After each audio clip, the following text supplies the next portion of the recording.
And do you mind if I ask, is your daughter still in? I think we all want to know. You put it out there. Well, hopefully I'll have to send my message to my wife. But yes, we don't plan on leaving, because I think that's also a part of the psychological operation, launched by Russia, to scare people, to make them less keen on investing in their own countries, spending their time there. So I think we have to be resilient in that regard as well. Obviously, look at the reality on the ground, but also not to get overly anxious just because of some threats coming from the East. Yeah. Okay, well, some threats is putting it mildly, but yeah. And politically correct. Thank you very much. And politically correct, yes. Anna, the Atlantic Commission was involved in the organisation of this NATO event and the Public Forum. What's that process been like for you?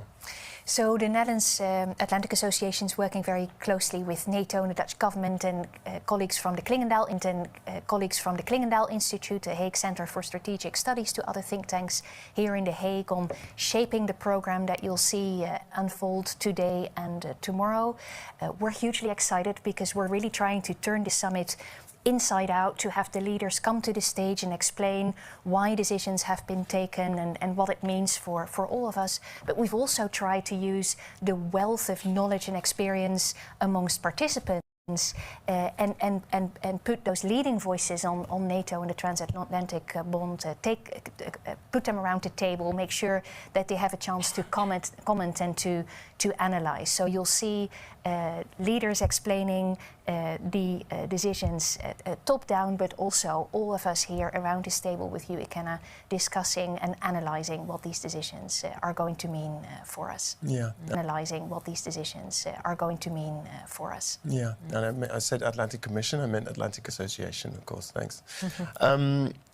How does this particular edition differ from previous ones? Have you been to a previous public forum? I have indeed, and I am sitting here with great respect for my Lithuanian and American colleagues who have worked very, very hard on previous summits and previous editions of NATO public forums. So they know the massive puzzle that we have to lay with people arriving at different times and scripts and table settings. And it's a huge logistical exercise, but it's also very much about fleshing out what decisions really need to be explained and given the stage. What is this summit really about, and what do people want to hear more about, and making sure that we design a program that's both informative but also interesting enough for people to follow at home. And in terms of the difference between, I mean, Rachel, this is the first time I've been at the public forum. For me, I mean, the level of security is extremely high. Is that normal? Is this is it more heightened now, would you say? Oh yeah, I mean, this is, for any of us who have been to previous public forums, I mean, you've never seen so many policemen and women in such a small area. Military. I mean, absolutely. This is, like you said, Minister, this is probably one of the safest places in the world you could be right now. And it was the same for Washington. You know, I've been in Washington for almost 12 years now. So Washington for almost 12 years now. So you get used to seeing security, and you know what that's like, and you live around it and amongst it.